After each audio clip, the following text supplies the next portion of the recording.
Yes, sir. We're going to get right into it. So today we're going to be discussing Trump removing significant artifacts from the Smithsonian Museum of African American History and Culture. All right. The National Museum of African American History and Culture, a Smithsonian museum.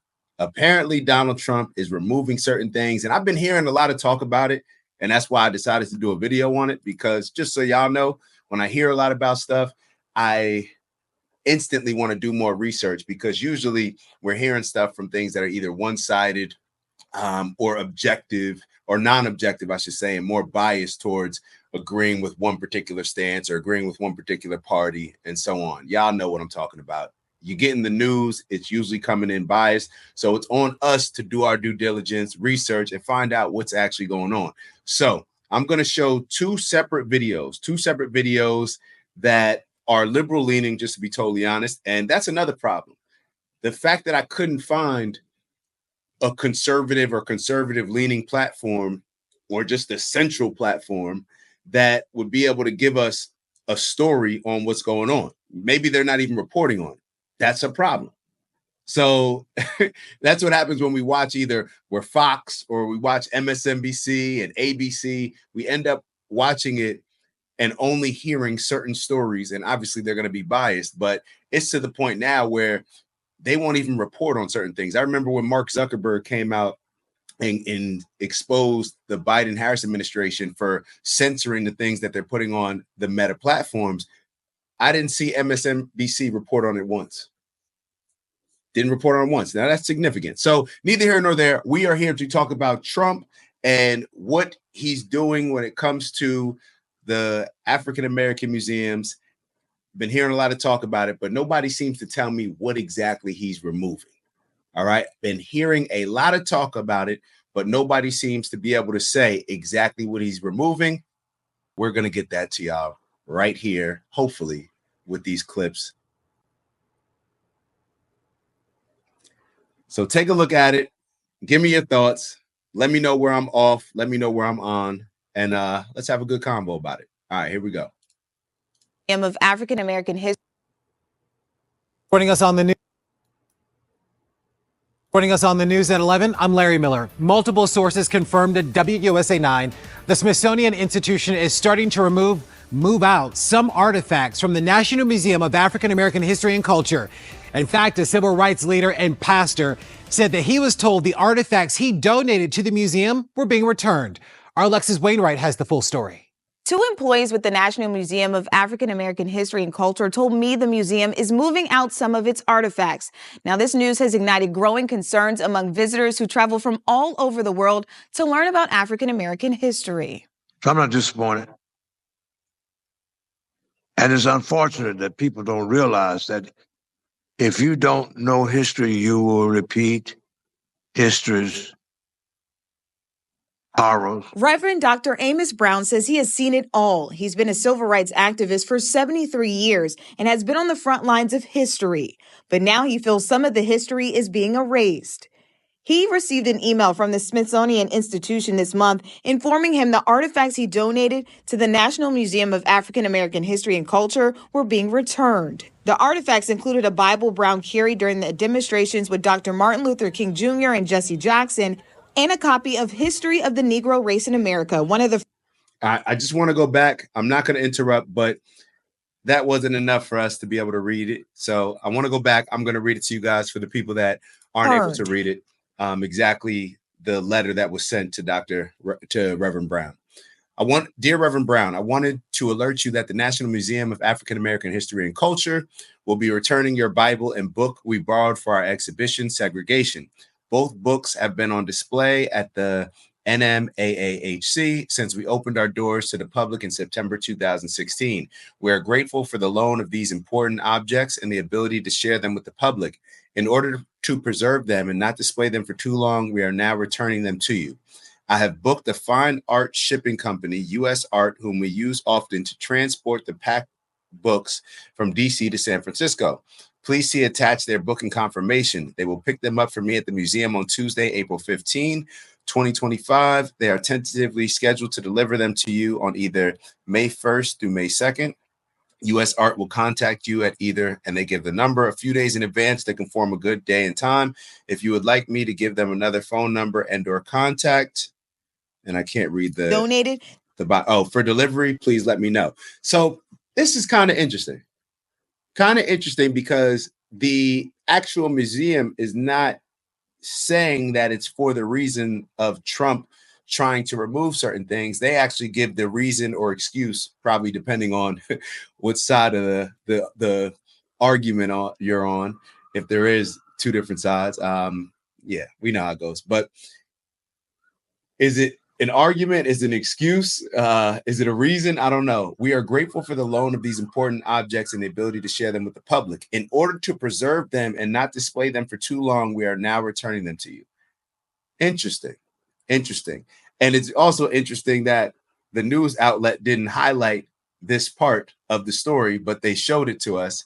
But they didn't highlight the fact that the museum is saying that it's not for the same reasons or regarding Trump and his administration making any changes. But let's keep going. To the National Museum of African American History and Culture were being returned. The artifacts included a Bible Brown carried during the demonstrations with Dr. Martin Luther King Jr. and Jesse Jackson, and a copy of History of the Negro Race in America, one of the first books on racism in the U.S. This honest excuse was because they were under too much light. And to be clear, you never asked for these books back, correct? No. I called them, told them how unfortunate, how illogical it was. We went to the museum Saturday afternoon to see the exhibit where Brown, the Bible, and the book were once featured. Do you know where the Bible originally was? Was it over here? It was right there to the left of the narrative. But we didn't see it. Brown said those artifacts have been with the museum since it opened in 2016. He said it sounds illogical. It sounds pretty illogical to me. Doesn't really, I don't know, pretty convenient to be happening around the same time that Trump is allegedly making this push to remove certain things from the museum. I don't know why they would remove that thing. My apologies. Why they would remove that one particular thing, which is the Bible, over other things, I'm not sure, but let's keep going. We're not going to let nobody tell us what we can't read and what we can't celebrate as our artifacts. He also said the lunch counter where the students from North Carolina A&T sat down and started the sit-in movement is also under discussion of being removed. WUSA 9 was not able to independently confirm this alleged discussion, and multiple calls to the Smithsonian Institution and the National Museum of African American History and Culture were not returned. While we were there Saturday, nothing about the historic lunch counter appeared different or altered. It was all about. So while they were there, they said, did I hear that correctly? That while they were there, nothing appeared to be altered, but it seemed like they tried to skim past that. Let's go back and make sure that we heard that correctly. From this alleged discussion and multiple calls to the Smithsonian Institution and the National Museum of African American History and Culture were not returned. So the museum hasn't called the people back. And see, I can tell where this is going to lead into a conversation later on down the line. I'm not going to spend more than 10 seconds right now speaking on it. But this comes down to when you receive funding from the government has a hand, or whoever you receive funding from, they play a part in controlling what's going on in your museum. So I'm just going to leave it there. I don't even need to explain where I was going, but let's just keep going. I said 10 seconds. While we were there Saturday, nothing about the historic lunch counter appeared different or altered. So nothing about the historic lunch counter appeared different or altered. So do y'all care to elaborate on that, or are we just gonna, what should our takeaway be from that? I'm just asking the journalist. It was all about someone being against diversity. President Donald Trump signed an executive order in March demanding that, quote, improper, divisive, or anti-American ideology be removed from the Smithsonian Institution. That order singles out the National Museum of African American History and Culture as problematic. Most unfortunate directive, order. And visitors we spoke with Saturday say they are stunned. I just feel like that's crazy, and he shouldn't do that because us black people ourselves came a long way, and that's like taking a big part of our culture away. This is the emotional games that are being played, in my opinion, by these journalists. You just said that Donald Trump put out something that let's go back. Let's review this. It says that, hold on. Singles out the National Museum of African American History and Culture as problematic. And Donald Trump signed an executive order in March demanding that, quote, improper, divisive, or anti-American ideology be removed from the Smithsonian Institution. So, improper, divisive, or anti-American ideology be removed. Y'all are saying that all these things are being removed, but the only thing that we know of, based on your reporting, is a Bible being removed. So I've been to the museum, and I think it would be a little bit different if they were removing Emmett Till's image, or, you know what I mean? Like showing how he was beat up by these, or removing a part of the story and saying that, oh, Emmett Till, it actually didn't happen that way. We're removing that because that's divisive between black and white people. I can see people having an issue with that. I would have an issue with that because that's just, you can't change what happened, what's real. But that's why I was getting ready to go off on the tangent before. You can change it when you're putting up the funding for it, right? This is why it's important to have forms of education, whether it's in a museum or anything else, that people, the government or others, can't come in and say, no, we're removing this, we're taking that. But when you receive funding from the government, then they have power and control over it. But getting back to the point, if Trump said improper, divisive, or anti-American ideology, why don't you tell us what was removed? Because to me, you're gaslighting these black people that are getting ready to speak, and they're saying that it's wrong, but we don't even know what was removed and why it was removed. Not to say that it's not going to be wrong, but hey, let's talk about what was removed. Because if we don't know what was removed, then how are we going to argue and say that it's terrible that it's removed? That order singles out the National Museum of African American History and Culture as problematic. And to my understanding, I believe in the next video, and correct me if I'm wrong, but there were also things that were going to be taken out of the Women's Museum regarding transgenderism. So I just wanted to be clear, saying that it's not just the Smithsonian Museum of African American History, to my understanding. But I could be wrong. Most unfortunate. And it may not even matter.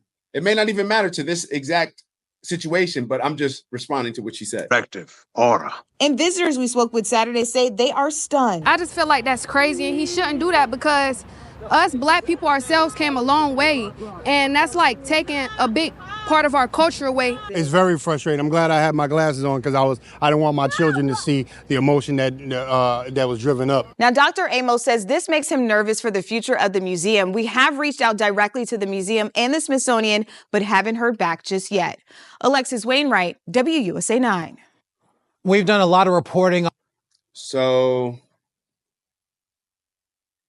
I would like to know what was removed, just so we can have a real conversation about it before we start getting emotional and saying how terrible it is. I just would like to know. It's kind of funny. It's kind of interesting. Hold on, it's kind of interesting that the only thing that we know that was removed was the Bible.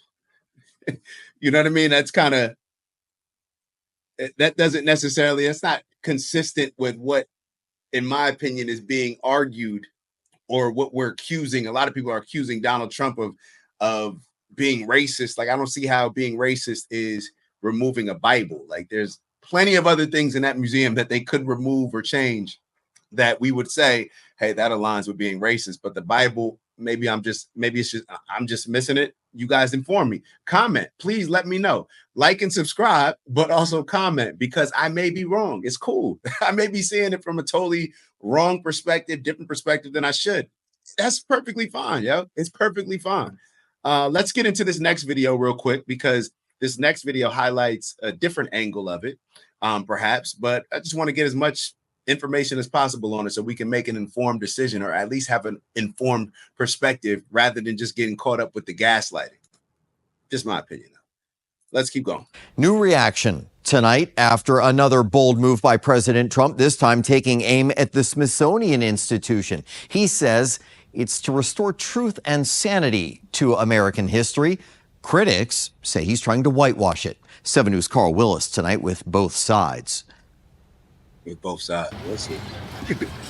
The Smithsonian Institution, the world's largest museum, education, and research complex, and a powerful draw for visitors like Talisha Bhatia. There's the Indian Museum, the African American Museum, all this little Smithsonian's. Yeah, it's unbelievable. It's also the latest target of the Trump administration and the focus of an executive order that aims to remove what the administration considers anti-American ideology.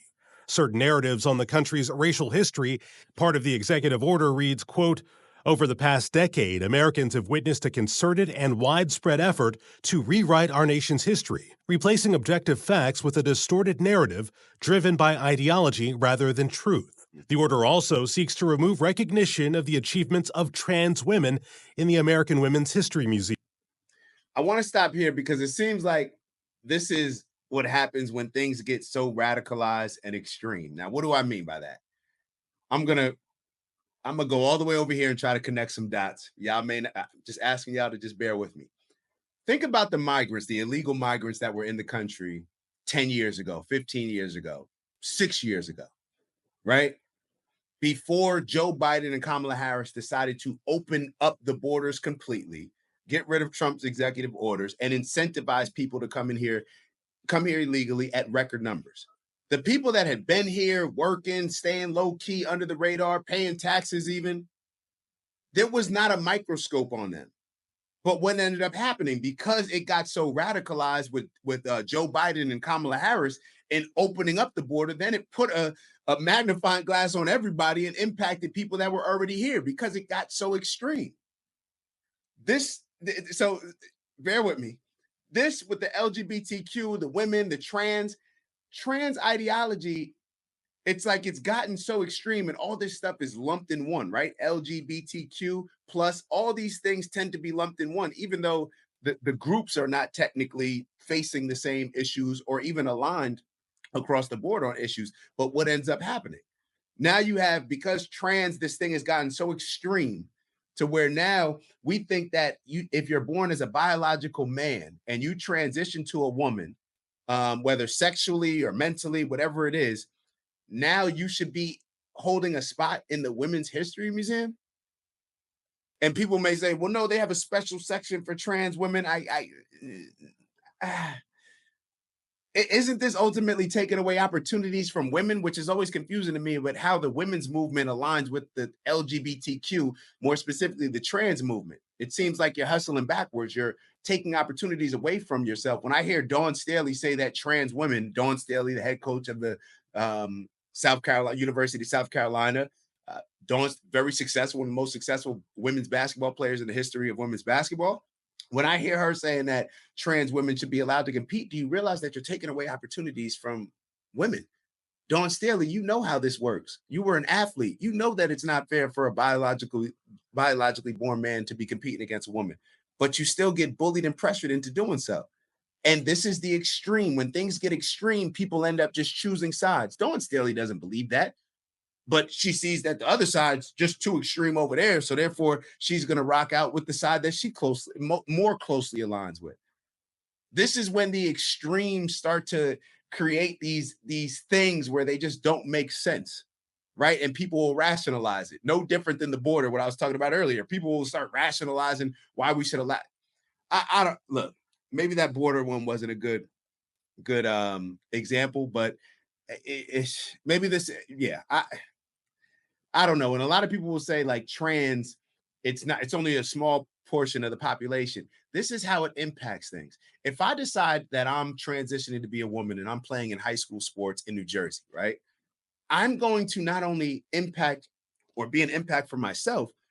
Let's say I run track. I'm going to beat every single woman. Every single woman that's training hard, trying to shave 100th of a second off of her time, or trying to compete in throwing, a javelin, or what's the other one that I used to throw? I used to do the shot put. They're not going to be able to compete. I have an advantage. The playing field is not level. Isn't that what we're supposed to strive for, right? Isn't that what that side tends to strive for? So not only is it just me, I'm impacting perhaps all of my state as well as on a national level, because nobody that I compete against is going to have a chance to win. So you can have 50 trans athletes, and you could have one trans athlete in each state, and it significantly changed the entire scope of women's sports. But people act like they can't see that. Let's keep going. Yeah. I feel like that's overstepping their boundaries with the government, because it should be open and equal to everybody. The executive order specifically mentions the Smithsonian American Art Museum, as well as the National Museum for African American History and Culture, for having divisive race-centered ideology. So they're saying that the art museum specifically and the African American Museum have this particular problem the same way, where it's what he's in history and culture for having divisive race-centered ideology. But some say this is an attempt to erase history. It really hurts your generations, because your history is who you are. And more controversy over a separate executive. All right, so we're not going to get into the separate executive order, but I just wanted to share that with you all. You all tell me your thoughts. You all tell me your thoughts. You know my motto. I may be wrong, but please help inform me. I want to learn. All right, I want the most balanced perspective that I can have, the most righteous perspective that I can have, and I want to be able to see the world through as many different perspectives as possible, so that I can have a more well-rounded, objective approach. All right, so y'all know what it is. Like, subscribe, and leave a comment. Let us know how I'm doing. Let us know how, as a team, because it's not just me. I know I'm the only one that y'all see a lot on camera, except for the workout videos with Ant, but we have an entire team. So let us know what your thoughts are, and we'll see y'all soon. Thanks for tuning in.